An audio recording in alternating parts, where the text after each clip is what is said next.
Canelo versus Cotto. It will happen. We are making the rounds. Jim Basketball alongside Brian Campbell. Nigel Collins, the Hall of Famer, will join us in a moment.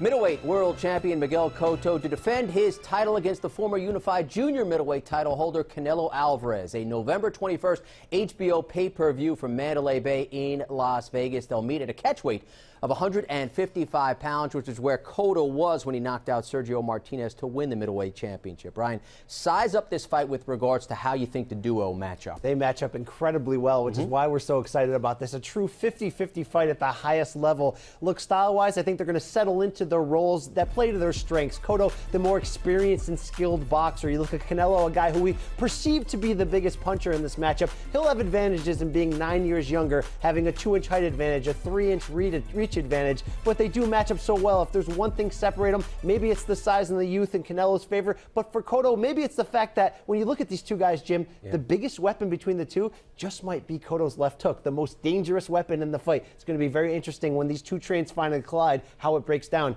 You got to be. It's exciting. You got to be pumped up. It's exciting because it's quality on both sides right here. Nigel Collins, it's Puerto Rico versus Mexico as well. No love lost between these two countries when it comes to boxing. How much more intense will this fight be because of that factor? Well, both Canelo and Cotto were already highly motivated, ambitious fighters. So there's going to be some intensity regardless of where they're from. But the Puerto Rican-Mexico rivalry will put the intensity off the charts. A lot of boxers will tell you that they're fighting for this or that, but they're really fighting for the money.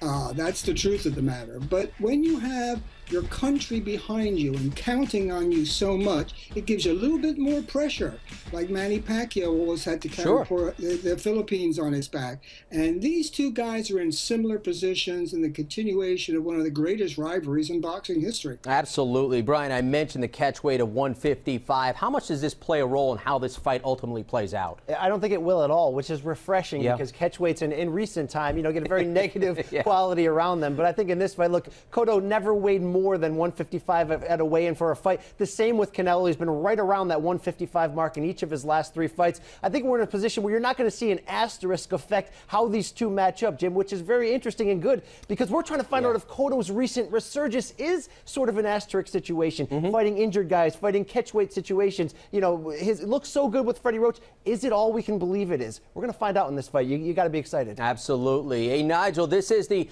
third major pay-per-view fight this fall. Clearly, it's huge with the Puerto Rico versus Mexico angle, but how might these two fighters play to the casual fan? Well, it's true that this is not going to have the crossover appeal of Mayweather and Pacquiao. But you got to remember that boxing is year in and year out supported by the hardcore fans, not the crossover audience. And there's few fans that are more hardcore than the Mexicans and the Puerto Ricans.